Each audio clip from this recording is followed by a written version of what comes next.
ആ ഏട്ടൻ ഞങ്ങൾക്ക് ആരാണെന്ന് ചോദിച്ചാൽ എനിക്ക് അതിന് ഉത്തരമില്ല പറയാൻ. ഇവക്ക് കല്യാണം ഞങ്ങളിവിടെ ഉറപ്പിച്ചിട്ടുണ്ട്. ആ ചെറുക്കന് പിന്നെ ഒരു മെന്റൽ ആയിട്ടുണ്ട്. എന്നെ അടിക്കണം, കൊല്ലണം, അങ്ങനെയുള്ള ഒരു ഇതായിരുന്നു. ഇളയ കുട്ടിയെ പ്രസവിച്ച എന്തോ 56-ല് ഒരു കപ്പൽ അപകടത്തിൽ മരിച്ചു. പശുമാങ്ങയും അതും ഇതൊക്കെ പറിച്ച് വാറ്റിച്ചാരായം ഉണ്ടാക്കിയിട്ടുണ്ടായിരുന്നു. ഞാൻ അതൊരു 3-4 വിട്ടു കല്യാണത്തിന്റെ തലേദിവസം. അപ്പൊ ചേച്ചി കോട്ടയത്ത് നിന്ന് പോകുന്നത് കല്യാണമായിട്ടാണെന്ന് പറഞ്ഞു. കല്യാണത്തിലേക്ക് എങ്ങനെയാണ് എത്തിയത്? അപ്പൊ കല്യാണത്തിലോട്ട് എത്തിയത് ഏട്ടൻ ഈ ബസ്സിൽ ഓടിച്ചോണ്ടിരിക്കുമ്പോ ഈ ഫാമിലിയുടെ കാര്യം പറഞ്ഞ് അവിടെ ചെന്ന് ഇതൊക്കെ കണ്ടു. സഹതാപം തോന്നിയിട്ട് ആ കല്യാണം നമ്മൾ സ്ത്രീധനോ അന്ന് ഉണ്ടല്ലോ, ഒരു ചെറിയ സ്ത്രീധനം പോലെയൊക്കെ ഉണ്ടല്ലോ. നമ്മളൊന്നും അമ്മയ്ക്കും ഇഷ്ടം ഉണ്ടായിരുന്നില്ല ഈ വിഭാഗത്തിനോട്. അമ്മ പോയി കണ്ടൊന്നുമില്ല, ഇളയച്ചനും ഒട്ടും ഇഷ്ടം ഉണ്ടായിരുന്നില്ല. അപ്പോൾ ഒരു പെൺകുട്ടിക്ക് ഒരു ജീവിതം കൊടുക്കണമെങ്കിൽ അത് നല്ലതെന്ന് പറഞ്ഞപ്പോൾ അമ്മ പറഞ്ഞു, മോൻ്റെ നമ്മൾ വന്ന സ്ഥിതിയൊക്കെ ഇതാണ്, മോൻ്റെ ആഗ്രഹം നടക്കട്ടെ എന്ന് പറഞ്ഞു. അന്ന് എൻ്റെ ഏട്ടൻ ഒരു വാക്ക് കൊടുത്തു. എൻ്റെ ഇളയ സഹോദരിയെ ഇവിടുത്തെ മൂത്ത, അവർ 7 മക്കളാണ്, ഏറ്റവും മൂത്തതാണിത്. അവിടുത്തെ അച്ഛൻ ഇളയ കുട്ടിയെ പ്രസവിച്ച എന്തോ 56-ല് ഒരു കപ്പൽ അപകടത്തിൽ മരിച്ചു പോയതാണ്. അവര് നല്ല സാമ്പത്തികം സ്ഥിതിയിൽ ജീവിച്ചിരുന്നതാണ്.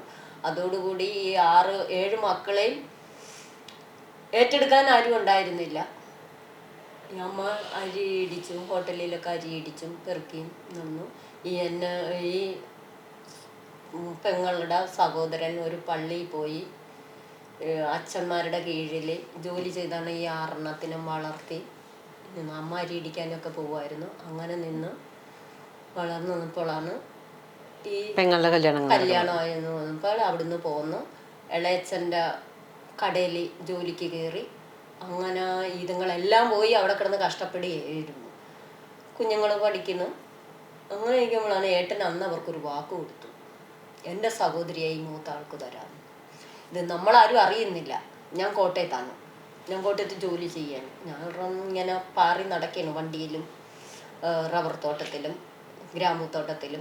ശരിക്കും പറഞ്ഞു കഴിഞ്ഞാൽ ഇവിടെ ഒരുപാട് ബാല്യം ഭയങ്കര കഷ്ടതകളൊക്കെ ആയിരുന്നെങ്കിലും കോട്ടയത്തേക്ക് പോയപ്പോൾ പണിയെടുത്താൽ മതിയായിരുന്നു, സന്തോഷമായിരുന്നു ചേച്ചിക്കത്.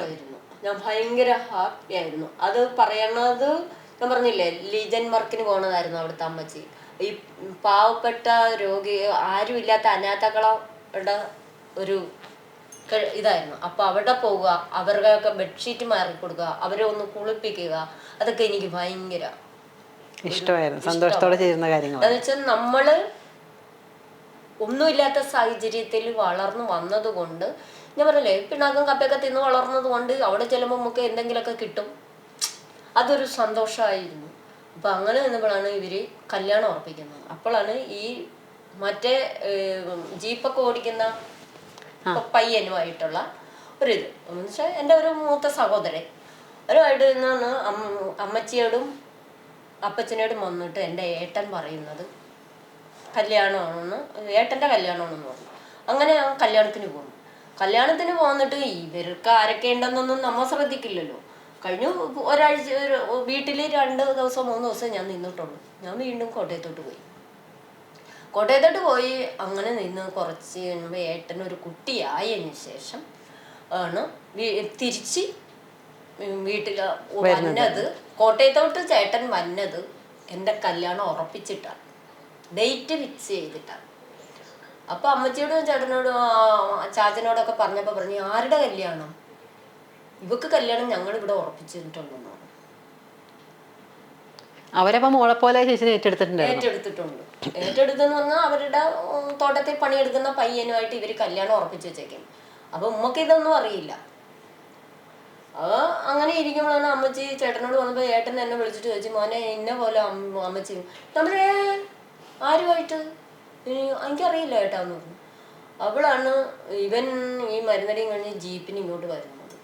അപ്പൊ പറഞ്ഞു, ഈ കുട്ടിയായിട്ടാണ് കല്യാണം ഉറപ്പിച്ചു വെച്ചേക്കണത് എൻ്റെ അങ്ങളോട് പറഞ്ഞു. അങ്ങോട്ട് പറഞ്ഞപ്പോ ഇവൻ ഈ പയ്യൻ ഇങ്ങനെ ചിരിച്ചുകൊണ്ട് അവൻ അങ്ങോട്ട് പോയി കുളിയൊരു ഇതുമെല്ലാം കഴിഞ്ഞ്.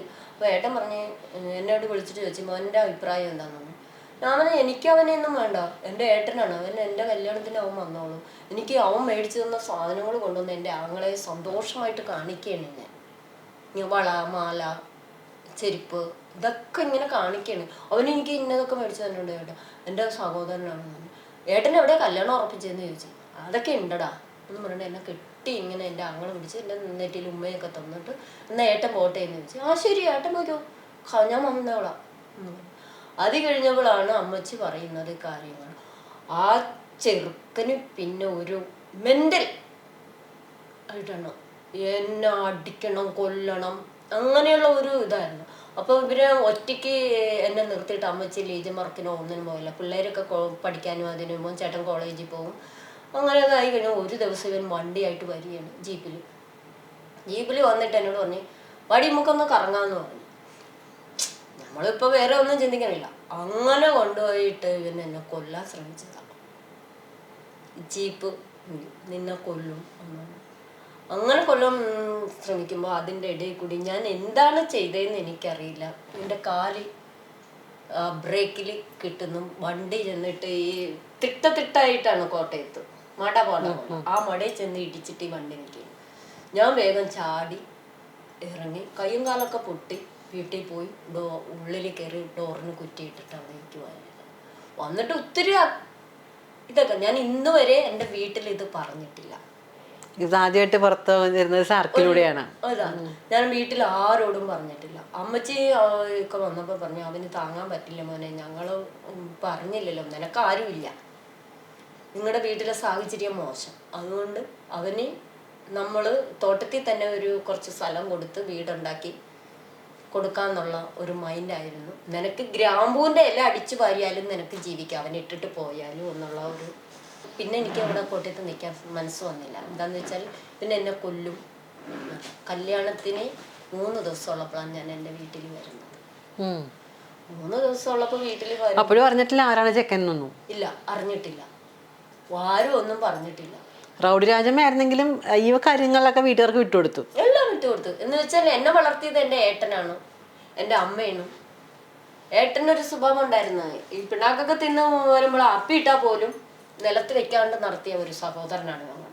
ഒരിക്കലും ആ ഏട്ടൻ ഞങ്ങൾക്ക് ആരാണെന്ന് ചോദിച്ചാൽ എനിക്ക് അതിന് ഉത്തരമില്ല പറയാൻ. ഇന്നും ഒരു ദിവസമെങ്കിലും വിളിക്കാണ്ട് എൻ്റെ ഏട്ടൻ ഇരിക്കില്ല. അവശതയായി, ഒന്നിനും ഒരു പ്രാപ്തിയില്ല. കടയുണ്ടായിരുന്നു, ബസ്സുണ്ടായിരുന്നു, അതൊക്കെ നാട്ടുകാർ തന്നെ കൊണ്ടുപോയി.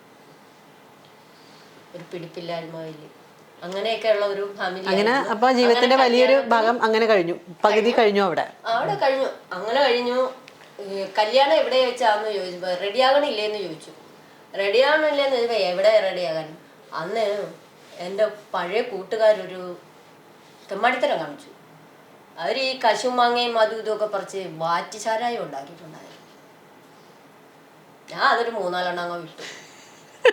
കല്യാണത്തിന് തലേ ദിവസം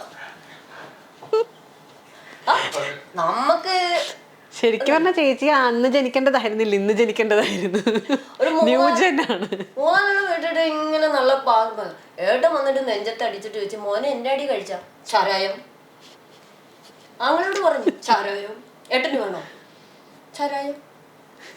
ഏട്ടൻ എന്നെ കൊണ്ടുപോയി കുളിപ്പിച്ച്, അത്രയും പ്രായമായിട്ടും എന്നെ കൊണ്ടുപോയി കുളിപ്പിച്ച് എടുത്ത് വണ്ടി വന്നു വൈക്കത്തോട്ട് കൊണ്ടുപോവാ. എവിടെ ഏട്ടാ? വൈക്കത്ത് അമ്പലത്തിലെ കല്യാണത്തിന് പോവാണ്.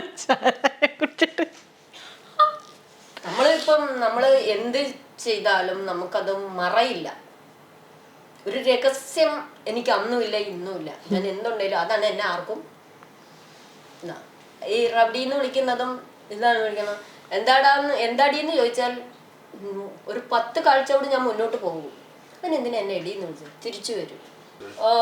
വന്നിട്ട് വൈക്കത്ത് ചെന്ന് തൊടുകൊണ്ട് നിൽക്കുക.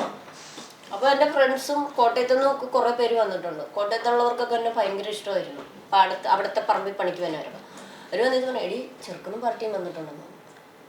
ചെറുക്കനും പാർട്ടിയും? ആ ഞാൻ അങ്ങോട്ട് ആഞ്ഞങ്ങ് തിരിഞ്ഞ് ഈ ചെറുക്കൻ്റെ നെഞ്ചിനോട്ട് ഒറ്റയിടിയിട്ടു. കല്യാണ ചെക്കനിട്ട് എനിക്കറിയത്തില്ലല്ലോ, നടയടിയായിരുന്നു. സോറി കേട്ടോ എന്ന്. എന്നിട്ട് ഞാൻ പറഞ്ഞു ഇത് സാഹിബ് പറയുന്ന ഭാഷയാണ് കേട്ടോ എന്നും പറഞ്ഞു. അപ്പോഴും അഹങ്കാരം കുറവില്ല. ഏയ് അതിലൊന്നും എനിക്ക് കുറവൊന്നുമില്ല. അപ്പോൾ ഞാൻ പറഞ്ഞു സോറി കേട്ടോ, അത് സായിപ്പ് പറയുന്ന ഭാഷയാണ് കേട്ടോ എന്ന് പറഞ്ഞിട്ട് ഞാൻ പോയി. അപ്പോൾ തൊഴുതൊക്കെ പോയി കല്യാണത്തിന് പോയി ഇരിക്കുമ്പോൾ ഈ മനുഷ്യൻ വന്ന് എൻ്റെ അരികിലിരിക്കുന്നു, ഇടി കൊണ്ട ആള്. ഇയാളെന്തിനാ ഇവിടെ നിന്നിങ്ങനെ, എൻ്റെ മണ്ഡപം മാറിപ്പോയോ, തലയ്ക്ക് വെളിവില്ലാത്ത അവസ്ഥയാണ്. ആ ഒരു ഇതുണ്ടല്ലോ തലയില ഇങ്ങനെ ഒരു വന്നിപ്പോൾ എനിക്ക് വേണേ ഈ സാധനം വലിച്ചു കയറ്റിയിട്ട്. അപ്പോൾ ഞാൻ ഇങ്ങനെ ഇരിക്കുമ്പോൾ അപ്പോൾ വന്നിട്ട് ഇതാടി ചെറുക്കനെന്ന്. അന്ന് എനിക്കൊരു ചെറിയൊരു ഫീലിങ്ങും പേടി തോന്നി. എന്താന്ന് വെച്ചാൽ നമ്മൾ എന്താണെങ്കിലും ആഷ്കാലം മുഴുവൻ ഇവരുടെ കൂടെ ജീവിക്കേണ്ട ഒരു വ്യക്തിയാണല്ലോ. അങ്ങനെ കല്യാണമൊക്കെ കഴിഞ്ഞ് വീട്ടിൽ വന്ന് അന്ന് എൻ്റെ മന്ത്രകോടി അഴിക്കാണ്ട്